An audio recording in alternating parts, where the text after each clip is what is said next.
Assalamualaikum warahmatullahi wabarakatuh.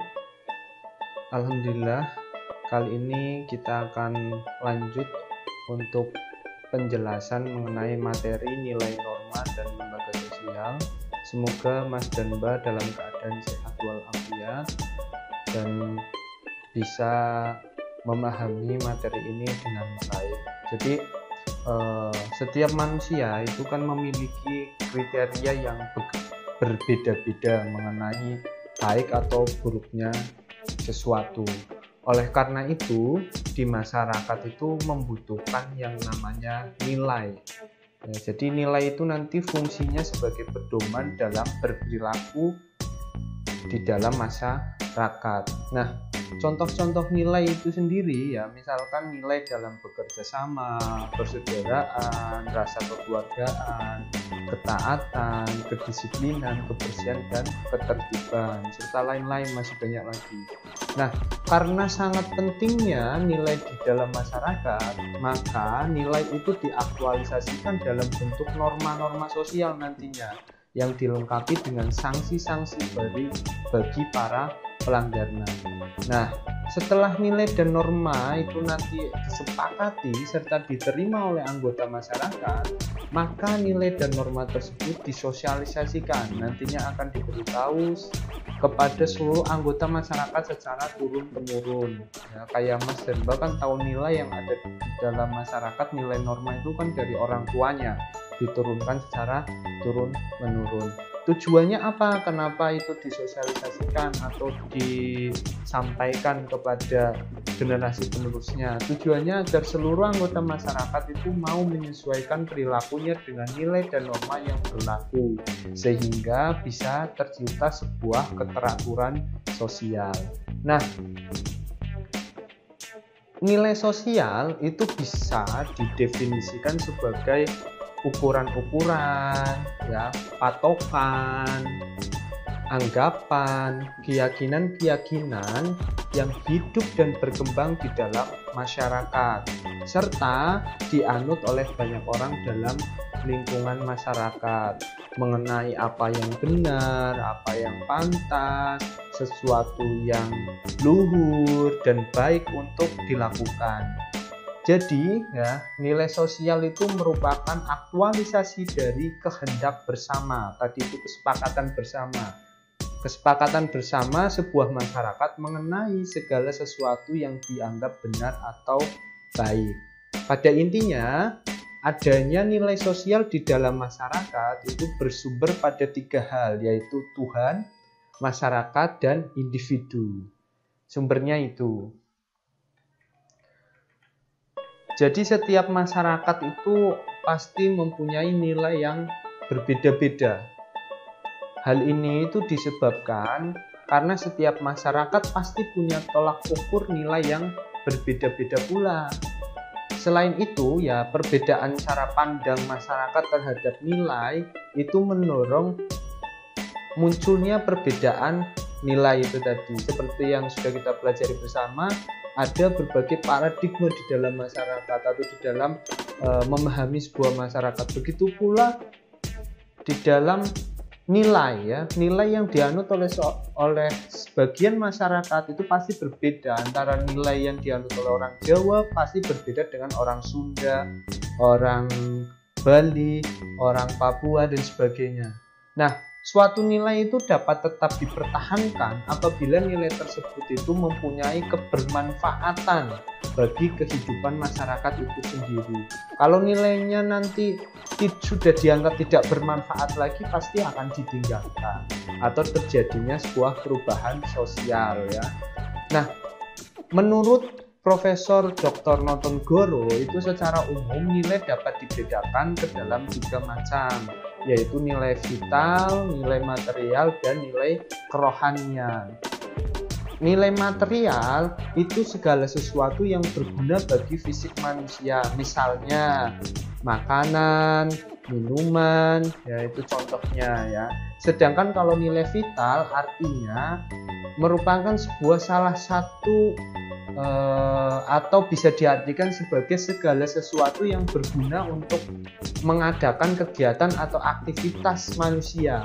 Contohnya ya, sabit digunakan oleh petani atau oleh peternak untuk mencari rumput, dan pisau bisa menjadi alat kerja seorang juru masak atau seorang chef seperti itu ya. Nah, ballpoint bisa digunakan oleh kalian mahasiswa atau maupun saya yang berprofesi sebagai dosen dan sebagainya.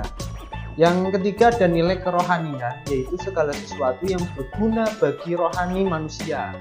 Ya, berdasarkan sumbernya, nilai kerohanian itu bisa dibagi lagi menjadi 4 jenis. Jadi ada 4 jenis. Yang pertama adalah nilai kebenaran, ya, yang sumbernya dari akal manusia, atau kita biasa dengar kata-kata cipta, itu namanya bersumber dari akal manusia. Yang kedua ada nilai keindahan atau estetika, itu sumbernya dari unsur rasa manusia ya. Estetika ketika melihat, oh gunung indah sekali, oh air terjun indah, pemandangan indah, itu namanya nilai keindahan atau estetika. Yang ketiga ada nilai moral atau kebaikan, itu sumbernya dari kehendak manusia atau karsa. Kan sering dengar tuh kata-kata karsa, itu sebenarnya artinya adalah nilai moral atau kebaikan. Yang keempat ada nilai religius yang bersumber pada ketuhanan, yaitu nilai kerohanian itu dibagi menjadi 4 jenis itu. Nah, ciri-ciri sebuah nilai sosial itu seperti apa sih? Nilai sosial itu memiliki ciri ya. Ciri-cirinya itu ada banyak, tapi Mas dan Mbak sebenarnya bisa memahaminya itu secara umum ya. Secara umum itu nilai itu tidak semua hal yang baik di mata masyarakat itu bisa dianggap sebagai nilai sosial. Yaitu catatan yang pertama. Karena nilai itu merupakan hasil interaksi antara anggota masyarakat, merupakan kesepakatan itu tadi. Ya, jadi ketika ada satu nilai yang baik ya, tapi tidak menjadi kesepakatan, itu tidak bisa disebut sebagai nilai. Atau sesuatu yang dianggap baik oleh individu, oleh Mas atau Mbak, tapi itu tidak dianggap baik oleh seluruh masyarakat yang ada di tempat tinggal Mas dan Mbak, itu tidak bisa disebut sebagai nilai. Yang ketiga atau yang selanjutnya itu, nilai itu pasti ditularkan di antara anggota-anggota masyarakat melalui pergaulan, sosialisasi orang tua kepada anaknya maupun oleh orang-orang yang lebih tua. Ya, terus yang keempat, nilai itu terbentuk melalui proses belajar. Belajarnya prosesnya panjang ya, melalui sosialisasi itu dari mulai lahir sampai nanti meninggal, itu selalu belajar mengenai nilai-nilai yang ada di dalam masyarakat. Nah, nilai juga sebagai alat pemuas kebutuhan sosial. Artinya semua masyarakat itu memerlukan yang namanya nilai. Untuk apa? Untuk terciptanya sebuah keteraturan sosial. Terus nilai ya itu berbeda antara masyarakat satu dengan yang lainnya ya. Itu pasti berbeda-beda nilai yang dianut. Misalkan ya, kalau di masyarakat Indonesia itu lazim saja makan menggunakan tangan. Tapi kalau di Eropa ya makan pakai sendok, pakai garpu seperti itu. Itu misalkan untuk contoh secara mudahnya. Nah, selain itu ya, nilai itu mempunyai efek yang berbeda kepada setiap individunya. Jadi efeknya tidak bisa sama. Terus secara umum juga nilai itu mempengaruhi perkembangan pribadi dalam masyarakat ya, baik positif maupun negatif. Jadi nilai-nilai itu pasti memiliki sebuah efek, baik bisa efeknya positif maupun negatif. Terus nilai ya tadi karena itu merupakan kesepakatan bersama kesepakatan bersama masyarakat. Jadi nilai itu merupakan hasil seleksi dari berbagai macam aspek kehidupan di dalam masyarakat. Jadi tidak semua nilai yang dianggap baik oleh salah satu individu juga dianggap sebagai nilai yang dianut oleh masyarakat. Tuh, ya. Nah, tadi kita sudah membahas mengenai nilai sosial, sekarang kita akan bahas mengenai norma sosial. Jadi karena manusia itu tidak pernah lepas dari sebuah yang namanya peraturan ya, dimanapun dan kapanpun itu di sekeliling kita itu terdapat aturan yang membatasi perilaku manusia. Secara umum, norma sosial itu bisa dipahami sebagai sebuah patokan perilaku manusia dalam kehidupan bermasyarakat. Nah, norma ini memiliki fungsi untuk memberi batasan berupa perintah atau larangan dalam berperilaku, memaksa individu untuk menyesuaikan diri dengan nilai yang berlaku di masyarakat, serta norma ini bertujuan untuk menjaga solidaritas antar anggota masyarakat. Nah, oleh karena itu ya, maka sosialisasi atau penyampaian untuk belajar mengenai norma yang berlaku di dalam masyarakat itu memiliki peran yang sangat penting dalam mewujudkan sebuah ketertiban sosial. Nah, berdasarkan daya pengikatnya itu norma sebenarnya bisa dibagi menjadi 4 ya. Yang pertama adalah norma cara ya, atau usage, itu merupakan norma yang daya pengikatnya itu sangat lemah. Ya, contohnya apa? Contohnya cara makan ya, cara makan yang baik ya dan wajar, dianggap wajar. Misalkan tidak sambil mengecap, kan ada orang yang makannya bunyi kayak gitu ya kan, sehingga mengeluarkan suara atau bersendawa begitu, itu kan tidak baik ya. Itu namanya norma cara atau usage. Yang kedua ada yang namanya norma kebiasaan. Norma kebiasaan ya atau folkways itu adalah aturan yang daya pengikatnya lebih kuat daripada norma cara atau usage tadi. Misal ya, contoh ya, norma kebiasaan itu memberi hadiah kepada mahasiswa yang berprestasi ya dalam sebuah kegiatan ya, atau karena mahasiswa itu menjuarai sesuatu ya pasti bakal dapat hadiah dan piala. Misal contoh lagi, memakai baju yang bagus pada waktu pergi ke pesta atau ke kondangan, atau ketika menemui tamu itu kan sudah sewajarnya menggunakan pakaian yang baik ya. Itu namanya norma kebiasaan. Yang ketiga ada norma tata kelakuan atau mores ya. Itu merupakan suatu aturan yang telah diterima masyarakat dan biasanya berhubungan dengan sistem kepercayaan atau keyakinan. Misalkan ya, norma tata kelakuan itu contohnya kita sebagai manusia itu dilarang membunuh orang lain ya, dilarang melakukan pemerkosaan atau dilarang menikahi saudara kandung. Itu sebuah norma tata kelakuan. Nah, kalau yang keempat atau yang terakhir adalah norma adat istiadat atau namanya custom ya. Itu merupakan aturan yang memiliki sanksi keras terhadap pelanggarnya, berupa penolakan atau pengadilan, atau biasanya diadili menggunakan hukum adat. Contoh ya, di masyarakat Baduy Dalam itu masyarakatnya tidak menggunakan teknologi. Ada di Jawa Barat itu. Mungkin Mas Demba sering dengar namanya suku Baduy Dalam ya, atau suku Kajang Amatoa ya.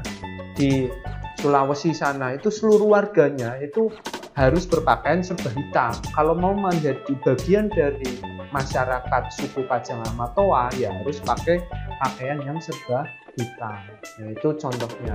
Nah, kalau menurut macam-macamnya norma sosial itu ada norma agama ya, ada norma kesusilaan, terus ada norma adat, norma kebiasaan, norma kesopanan ya, dan norma hukum ya. Jadi sebenarnya ketika kita membahas mengenai norma itu sebenarnya setiap hari kita sudah menjalaninya ya. Misalkan norma agama. Norma agama itu kan aturan atau kaidah yang berfungsi sebagai petunjuk, pedoman hidup yang berasal dari Tuhan ya, yang disampaikan melalui utusannya ya, melalui nabi atau rasul ya, yang berisi perintah, larangan dan anjuran-anjuran bagi para pemeluknya. Nah, norma agama ini kan menjadi petunjuk hidup atau aturan yang ada dalam norma agama atau yang ada di dalam sebuah agama. Nah, sifatnya itu pasti norma agama sifatnya pasti dan tidak diragukan lagi karena berasal langsung dari Tuhan yang Maha Esa. Dengan demikian, norma agama itu dapat memperkuat norma lainnya sehingga keberadaan norma ini sangat kuat dan mempengaruhi seseorang dalam bertingkah laku. Ya, jadi menurut saya ini setiap hari Mas dan Mbak sudah lihat lah atau sudah mengalaminya kalau masalah norma agama. Kalau di dalam Islam sendiri ya petunjuknya Al-Quran dan Hadis ya, dan kita sebagai umat Muslim harus menjalankan tuntunannya sesuai Al-Quran dan Hadis. Nah, yang selanjutnya, yang kedua ada namanya norma kesusilaan atau mores tadi ya. Nah, norma kesusilaan itu merupakan sebuah peraturan sosial yang bersumber dari hati nurani manusia yang membentuk akhlak seseorang ya. Dan norma kesusilaan juga disebut sebagai norma moral, sehingga seseorang yang melanggar disebut sebagai orang yang tidak bermoral atau yang melakukan tindak asusila. Misalnya kan sering dengar ya, misalkan ada orang yang melakukan tindak asusila, atau contoh lainnya norma kesusilaan itu misalkan harus jujur dalam bertingkah laku dan bersikap, mengucapkan tolong dan berterima kasih serta meminta maaf ya. Terus menghargai dan menghormati orang lain ya. Itu namanya norma kesusilaan. Nah, yang ketiga ada namanya norma adat. Norma adat ya hukum adat itu tadi ya, contohnya seperti penjelasan sebelumnya sudah saya contohkan. Yang keempat ada norma kebiasaan. Norma kebiasaan sebenarnya juga sama seperti penjelasan saya tadi, yaitu satu bentuk perbuatan yang dilakukan secara terus-menerus dengan bentuk yang sama, secara sadar ya kita melakukannya dengan tujuan yang jelas dan dianggap baik dan benar. Contoh kayak tadi mengasih hadiah kepada mahasiswa yang berprestasi ya, memakai baju yang bagus kalau ketemu tamu kayak gitu. Nah, itu contoh-contohnya. Nah, yang kelima ada norma kesopanan. Kalau norma kesopanan ya bisa kita pahami sebagai sebuah peraturan hidup yang timbul dari hasil pergaulan kelompok masyarakat ya. Nah, norma kesopanan ini juga bersifat relatif, jadi berbeda-beda di antara masyarakat yang satu dengan yang lainnya. Misalkan Tegal dengan Solo itu pasti berbeda gitu. Ya, itu relatif tergantung tempatnya. Nah, artinya apa yang dianggap sebagai norma kesopanan itu berbeda-beda di berbagai tempat, lingkungan, dan waktunya. Ya, contohnya nih, saya kasih contoh norma kesopanan salah satunya. Yang pertama, menghormati orang yang lebih tua. Yang kedua, menerima sesuatu selalu menggunakan tangan kanan. Terus tidak berkata-kata kotor, kasar ya. Terus tidak meludah di sembarang tempat, tidak menyela pembicaraan orang lain ya. Terus berpakaian dengan sopan dan santun. Itu contoh norma kesopanan. Yang keenam ada namanya norma hukum. Norma hukum itu merupakan satu aturan sosial yang dibuat oleh lembaga-lembaga tertentu, misalnya pemerintah ya, mengenai protokol kesehatan di era pandemi ini. Secara tegas dan secara memaksa kan membuat orang harus berperilaku sesuai dengan protokol kesehatan. Sanksinya kalau misalkan melanggar ya sanksinya jelas, bisa didenda atau melakukan kegiatan sosial ya, atau artinya menyapu jalan atau yang lainnya, atau denda ya, yang biasanya kan didenda. Nah, nilai dan norma sosial itu berperan sangat tinggi atau berperan sangat penting di dalam kestabilan sebuah masyarakat ya. Norma serta nilai sosial itu kan dibentuk dan disepakati bersama-sama. Seperti pada saat pandemi seperti ini kan semua lingkungan kan secara bersama-sama menyepakati bahwa ada satu norma baru, yaitu protokol kesehatan. Ketika mau masuk rumah ya harus cuci tangan dulu ya. Terus ketika bertemu dengan orang harus memakai masker ya, tidak boleh berkerumun. Nah, itu itu misalkan, itu kan norma baru yang disepakati bersama. Tidak bisa dipungkiri ya bahwa nilai dan norma itu pasti dijadikan pelindung dan tindakan destruktif orang lain terhadap diri kita. Ya, misalkan agar pandemi ini tidak semakin meluas, kan butuh sebuah nilai dan norma baru itu tadi, yaitu berupa protokol kesehatan. Nah, karena nilai dan norma itu memiliki peranan yang sangat berarti bagi individu yang menjadi anggota sebuah masyarakat maupun masyarakat secara keseluruhannya, nilai dan norma ini mempunyai sebuah peran. Perannya adalah yang pertama sebagai petunjuk arah, ya, sebagai petunjuk seorang individu untuk bersikap dan bertindak di dalam lingkungan tempat dia hidup, ya. Yang kedua sebagai pemandu dan pengontrol bagi sikap dan tindakan manusia. Yang ketiga sebagai pendorong sikap dan tindakan manusia. Yang keempat sebagai benteng perlindungan bagi keberadaan masyarakat. Dan yang kelima adalah sebagai alat pemersatu anggota masyarakatnya. Ya, jadi nilai dan norma ini itu sangat penting, makanya Mas dan Mbak harus bisa memahami konsep mengenai nilai dan norma yang ada di masyarakat. Nah, tapi kita tidak bisa memungkiri bahwa terjadi yang namanya pelanggaran nilai dan norma sosial di dalam masyarakat, ya. Pelanggaran nilai dan norma ini sudah ditulis oleh Robert Lawang ya, dari tahun 85 aja terjadi banyak sekali perilaku pelanggaran norma, ya. Yang pertama misalkan ya, pelanggaran nilai dan norma dilihat dan dianggap sebagai kejahatan, ya. Misalnya pemukulan, pemerkosaan, penodongan dan lain-lain. Terus yang kedua, pelanggaran nilai dan norma yang berupa sebuah penyimpangan seksual, yaitu perzinahan, homoseksual, dan pelacuran. Ini kan sudah terjadi sejak lama, ya, dan sampai sekarang masih terjadi juga.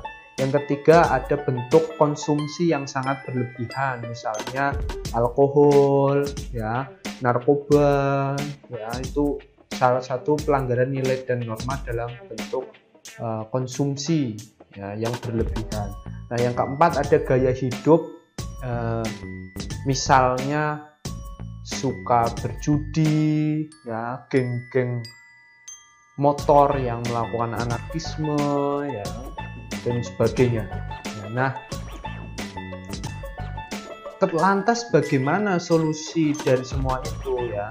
Ini yang akan menjadi diskusi kita bersama. Jadi sosiologi kan ini lahir sebagai solusi dari permasalahan sosial dan fenomena yang ada di masyarakat. Jadi sebagai ilmu yang digunakan untuk bisa menganalisis dan memberikan solusi-solusi terhadap permasalahan sosial. Solusinya adalah dengan melakukan sebuah pengendalian sosial. Pengendalian sosial itu cara dan proses pengawasan yang direncanakan atau tidak direncanakan guna untuk mengajak, mendidik, serta memaksa warga masyarakat untuk berperilaku sesuai dengan norma sosial. Saya punya pemikiran atau ada beberapa usaha, ya, sebenarnya agar masyarakat bisa menaati aturan-aturan yang ada. Yang pertama, mempertebal keyakinan para anggota masyarakat akan kebaikan adat istiadat yang ada atau budaya yang ada atau agama yang dianut.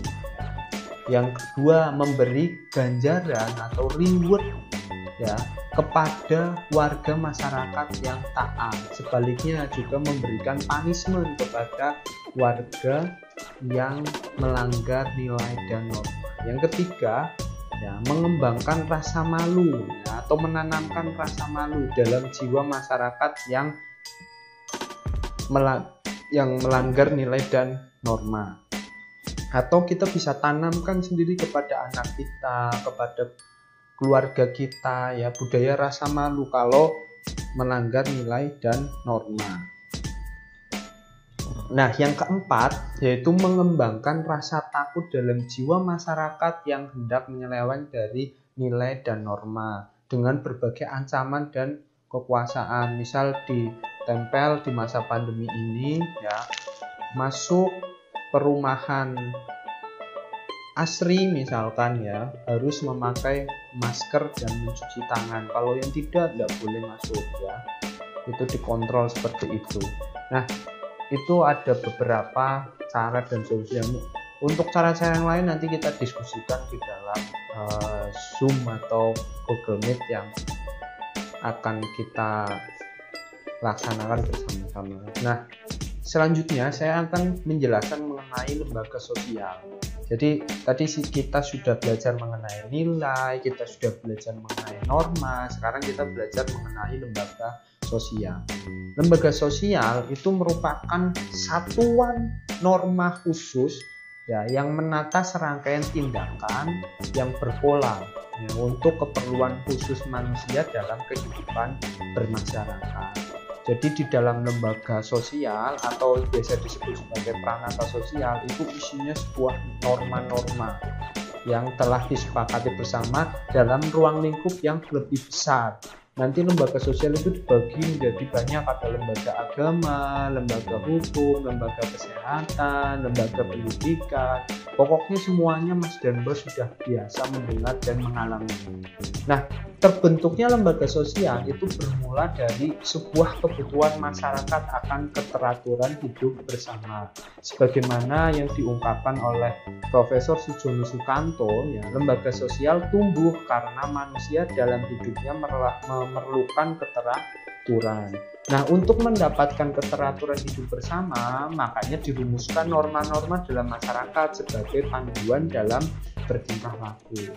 Memang mula-mula ya sebuah norma itu terbentuk secara bisa tidak disengaja, namun lama-kelamaan norma tersebut akan dibuat dengan sadar demi terjadinya apa? Terjadinya sebuah keteraturan sosial. Contoh yang terbentuk tidak sengaja ya, zaman dulu ya, pada saat jual beli ya, seorang perantara tidak harus diberi bagian dari keuntungan.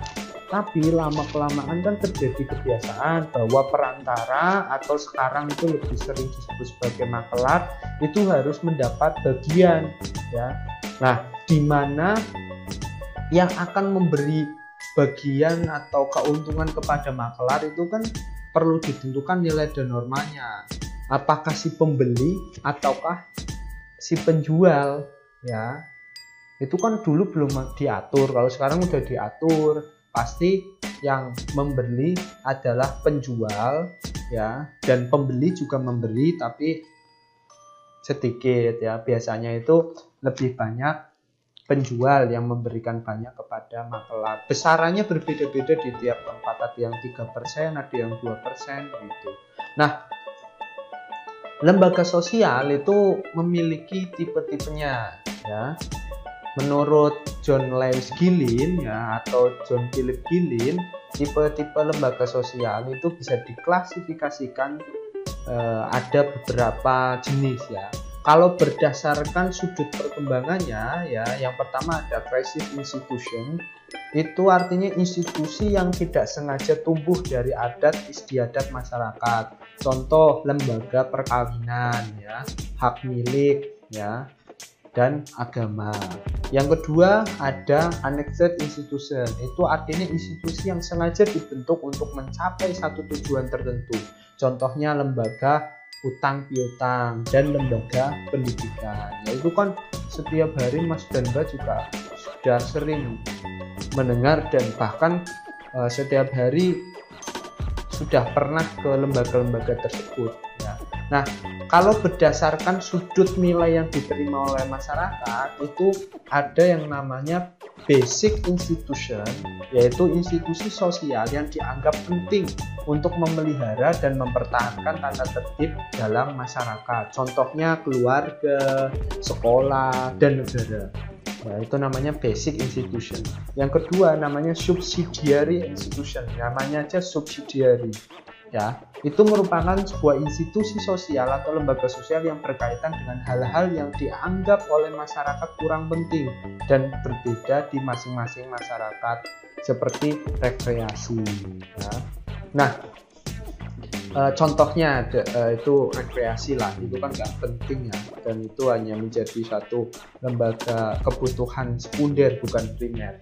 Nah, kalau berdasarkan sudut penerimaan dari masyarakat ya, itu ada namanya approved dan sanctioned institution, yaitu institusi sosial yang diterima oleh masyarakat ya, misalnya sekolah atau perusahaan dagang ya. Nah, kalau unsanctioned institution ya, atau unsanctioned itu institusi yang ditolak ya. Unsanctioned ya, itu yang ditolak masyarakat meskipun masyarakat tidak mampu memberantasnya ya. Contoh sindikat kejahatan, pelacuran, perjudian ya, itu kan sebenarnya masyarakat menolaknya. Nah, kalau berdasarkan sudut penyebarannya itu bisa dibagi menjadi dua. Yang pertama ada general institution, yaitu institusi yang dikenal oleh sebagian besar masyarakat dunia. Contoh institusi agama, kan semua orang kenal ya. Terus yang kedua ada restricted institution, yaitu institusi sosial yang hanya dikenal dan dianut oleh sebagian kecil masyarakat tertentu. Contoh lembaga agama Islam, lembaga agama Kristen Protestan, lembaga agama Hindu dan Buddha, jadi lebih kecil lagi ya. Nah, berdasarkan sudut fungsinya ya, itu juga dibagi menjadi dua. Yang pertama ada operative institution, yaitu institusi yang berfungsi mengimbun pola-pola atau cara-cara yang diperlakukan dari masyarakat yang bersangkutan. Contoh institusi ekonomi tadi ya, dalam jual beli dan sebagainya kan butuh institusi ekonomi. Yang kedua ada regulative institution, itu merupakan institusi yang bertujuan mengawasi adat istiadat atau tata kelakuan dalam bermasyarakat ya. Contohnya institusi hukum, institusi politik ya, pengadilan, kejaksaan dan sebagainya. Nah, kalau lembaga sosial itu sendiri ya, itu sebenarnya dibagi menjadi 8 jenis lembaga sosial ya. Salah satunya yang paling dekat dengan kehidupan Mas dan Mbak, yang pertama adalah lembaga keluarga ya. Keluarga itu kan unit sosial yang terkecil dalam masyarakat dan juga institusi pertama yang dimasuki seorang individu atau seorang manusia ketika dilahirkan. Nah, proses terbentuknya keluarga itu pada umumnya terbentuk melalui sebuah perkawinan yang sah menurut agama, adat atau pemerintah ya. Nah, kalau selanjutnya yang kedua itu ada lembaga pendidikan ya, kayak Mas dan Mbak kuliah gitu ya, itu kan ada pada sebuah lembaga pendidikan ya. Nah, selanjutnya ada yang ketiga, yaitu lembaga ekonomi ya. Lembaga ekonomi itu pada hakikatnya itu kan tujuannya ya adalah terpenuhinya kebutuhan pokok untuk kelangsungan hidup masyarakat. Fungsinya Mas Dano udah tahu sendiri ya. Lembaga ekonomi ya sebagai kontrol, memberikan supply di kebutuhan pokok dan sebagainya.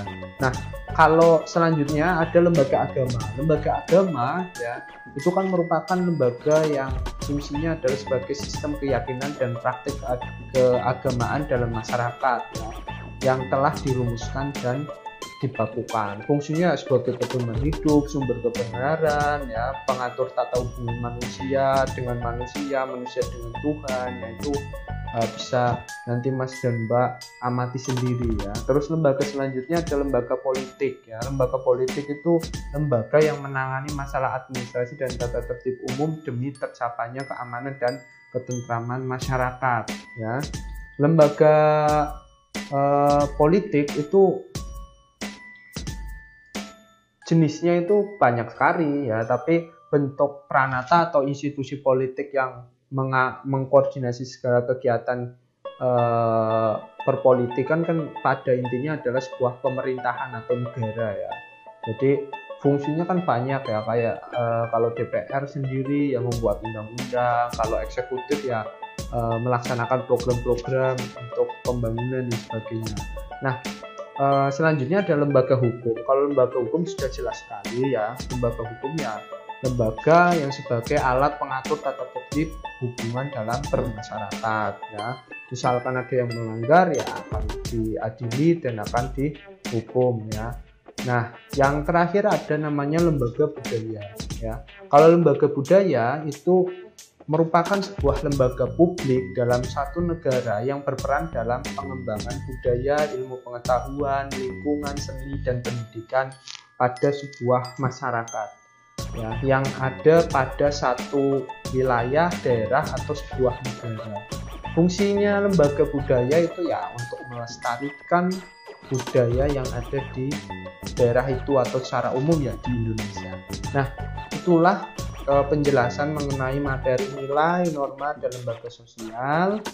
Untuk penjelasan kali ini saya kira cukup dan sudah cukup lengkap juga. Kalau ada pertanyaan silakan nanti bisa ditanyakan di grup, dan semoga bermanfaat.